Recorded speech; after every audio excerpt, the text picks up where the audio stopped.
غريبة فيها سبحان الله العظيم، يعني من الحكم. يعني لو ذكرت هالقصة هذه قبل 200-300 سنة تقول والله ممكن تكون، لكن صاحب القصة موجود هالجيل تدرك أن الناس به خير، والناس به طيبة، والناس به عطاء، والناس به علوم غانمة. يقول لي أبو عبد الله أننا الوالد جاء الحي يبي يسكن فيه، شرى له أرض يبي عمر به. يقول يوم جاء أرضنا حنا على زاوية، وجارنا عامر قبلنا، جاره عامر قبله. يقول جاء أبوي وشاف الأرض ورتب وضعه على أنه يبي يبدأ بالعمار. الكلام هذا فوق 20 سنة، قبل 20 سنة. يقول جاء المساح وتكلم مع أبوي، يقول حنا ما كنا حاضرين، وبدأ العمار وانتهت البيت وسكننا. يقول سكننا سكن الغرابي. يقول وفقنا لنا أو ابتلينا بالأصح بجار آذى الوالد أذية. يقول والله يا أبو عبد الله لو أعلمك عن تفاصيل ما سواه ما يخطر في البال. طبعا في أسباب، لكن يعني حفاظا على خصوصية القصة أهمه وهي مربط الفرس وحجر الزاوية بالأمر إن عنصرية ما جاز له الرجال أبدا. فقط يقول أبوي حمامة مسجد، واللي بيده مهب له، وابتسامته الله أعلم وهو بفراشه مبتسم، قايم مبتسم رايح مبتسم، ويبادر الناس بالسلام. يقول يسلم عليه وما يرد عليه، يجلس بجنبه بالمسجد ما. والمشكلة أن هذا الرجل من رواد المساجد بعد، يعني بس ابتلاه الله بهالجانب. يقول بدت الأذية، لا أبوي أي ملاحظة يكبر الموضوع ويضايق الوالد، تعب الوالد، لكن ما يمكن نسمع حرف من أبوي عن جارنا إلا الإحسان، وأن نحافظ على الجيرة، وأنه ما يسمع منا إلا كلمة الطيب خاطره. إن طبخنا أرسلنا له، وإن عزمنا مناسبة علمناه. طبعا ما يحضر هو الجار الثاني، إذا عزم ما يمكن يقول لنا ولا يعبرنا، وحتى ضيوفه لا جو يضايقوننا.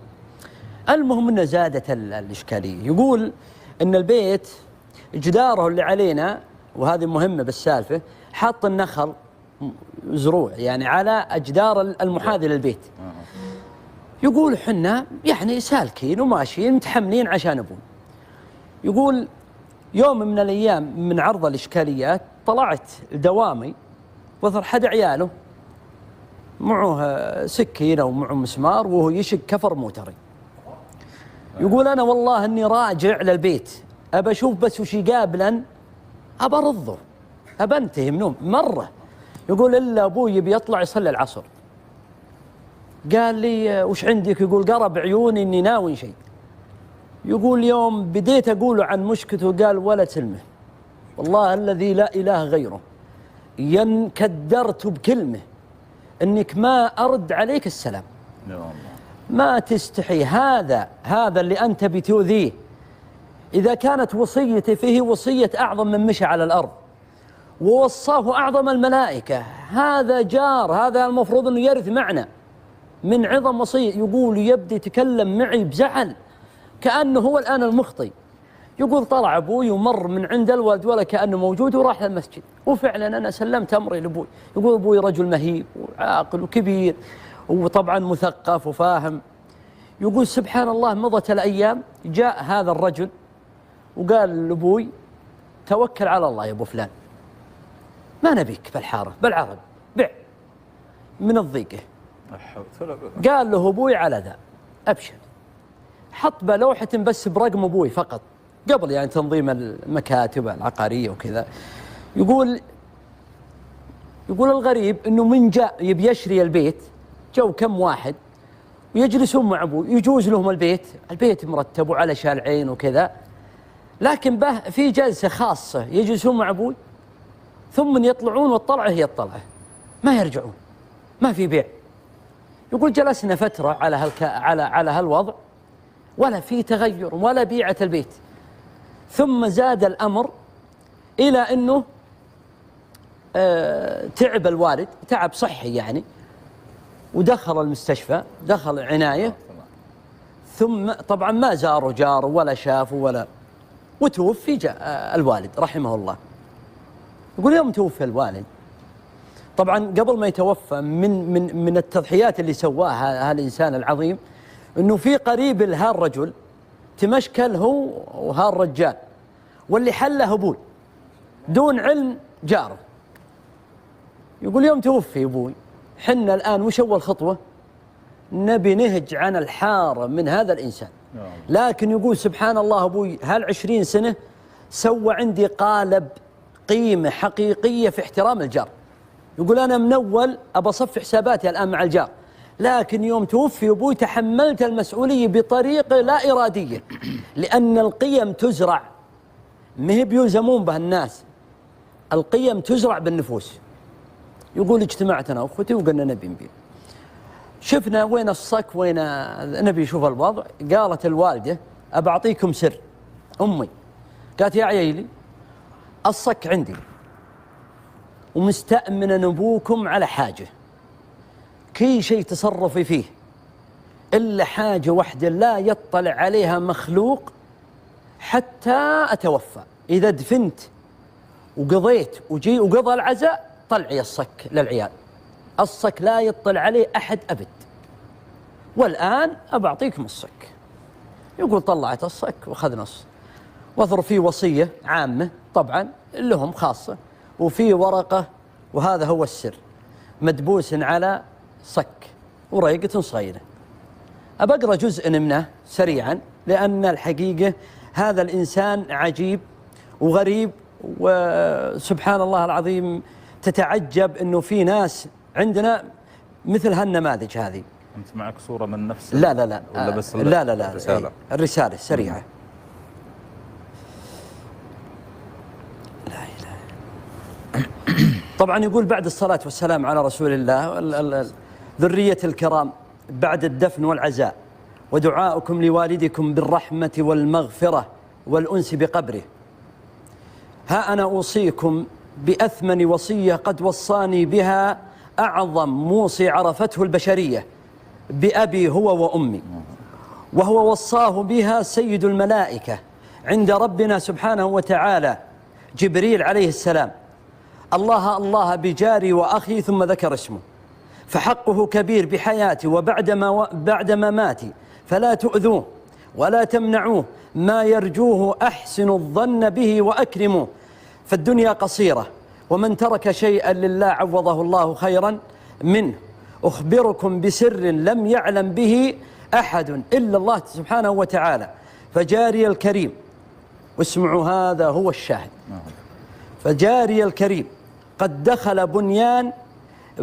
دخل على بنيان أرضي قرابة متر وزيادة، وأجزم بأنه مخطئ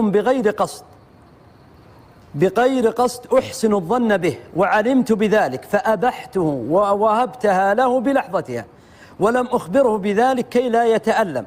ومن أراد الشراء شرطت عليه ألا أن يقبل بذلك، وألا يخبر جاري بها ثم يذهب ولا يعود، ولذا تأخر بيعها، ولله الحمد على قضائه. ذريتي لا آمر عليكم أمرا، فهذا المال ورثكم وأنتم من تتصرفون به، فإن أكرمتموني وأتممتم أمري فهذا بر وإحسان منكم لأبيكم بقبره، وإن أبيتم فهو حقكم، والله يصلح حالكم ولا تنسوني من دعائكم. موضوع ببساطة شرح لي الوضع الأخ الكريم، لأنه فيه تفاصيل هذه. يقول أن أبوي كان إذا جاء أحد بيشري البيت قال له ترى جاري داخل علي متر وزيادة، أنت بتقبل بهالبيع بالأرض، وبشرط أنه ما يعلم الرجال إني وهبته، وإلا ما عندنا بيع. ويروح الرجال ما يقول حاجة، واستمرت ولا تمت البيع. يقول الحقيقة يوم قريناه انبهرنا، وأدركنا أننا أمام أب عظيم خلد لنا يعني قيمة ليست بالبساطة. يقول جانا رجل بيشري البيت وعلمناه وقال أبشروا أنا بشريه وقابله، لكن لي شرط، أبى أخبر هذا الرجال بكل الحقيقة، يقول قلنا له أخبره وتألم هذا الإنسان ألم لا يوصف. يقول الآن علاقتنا يعني مع علاقة أصبح الأب الثاني لنا، ويعني يحاول يعني يكفر عما مضى، لكن رحل من زرع القيمة. وأنا أقول يا جماعة يعني بمناسبة هذه القصة، النبي صلى الله عليه وسلم يصعد المنبر ويقول دعوها فإنها منتنة. العنصرية جروح لا تبرأ وسهام قاسية. العنصرية كم فرقت بين أحباب، كم فرقت بين جيران، كم فرقت بين أصدقاء، كم أبعدت بين أعزاء. هي سلاح إبليس المسموم. والله العظيم من ابتلي به فقد ابتلي بأمر عظيم، فليسأل الله العافية. معاملة الناس يا جماعة معاملة بأخلاقهم وطباعهم وأحوالهم الطيبة، لا بأصولهم. أصولي وأصولك مو أنت اللي مختاره، الله عز وجل هو من اختار لك. ولا يعني إذا وضعك أنك من فلان أو علان إنه خير لك، لأن الميزان إن أكرمكم عند الله أتقاكم. الميزان التقوى، وليست بالألوان، وليست بالأجناس، وليست بالمناطق، وليست بالأحوال، إنما هي ما بينه ما بين العبد وبين ربه. يا جماعة إذا كان لك صديق، إذا كان لك زميل، إذا كان لك جار، إذا كان لك حبيب، لا بد أن تكون المعاملة والعلاقة به بقدر ما ترى فيه من الخير والصلاح والمحبة والوفاء. واترك أصول الناس، واترك يعني أعراقهم وجنسياتهم وأحوالهم ومناطقهم. هذه مشكلتها، إن العنصرية هي أفيون العلاقات. والله العظيم ما وجدت جرح أدمى يصيب الإنسان إذا لمز بنسبه أو منطقته، أو دخل الشيطان على هذا الأمر ففرق أحوال ومحبة كانت بين الأحباب. فلنتقي الله عز وجل. هذا الرجل تخيلوا 20 سنة معلن العداء على جاره بسبب عنصرية، ويوم راح يأكل الآن الندم، وما كان في سبب إلا أن الشيطان استطاع أنه يدخل بالتحريش بينهم. هذا طلع بالجميلة، وهذا يعني خسر أمر، لكن عل الله عز وجل أن يتوب عليه ويصلح ما بينه وبين الله. فلنتق الله عز وجل ونبتعد عن هذه فإنها منتنة كما قال الحبيب. اللهم صل على نبينا محمد. الله يجزاك خير أبو عبد الله، قصة جميلة ومؤثرة واقعية، وإن شاء الله الرسالة فيها وصلت. وهي يعني ربما أحيانا سرد القصة يكفي عن يعني التعليق الطويل عليها، يعني لأنها كافية في نظري. أنا أتذكرت قول لأحد السلف يقول إن عصر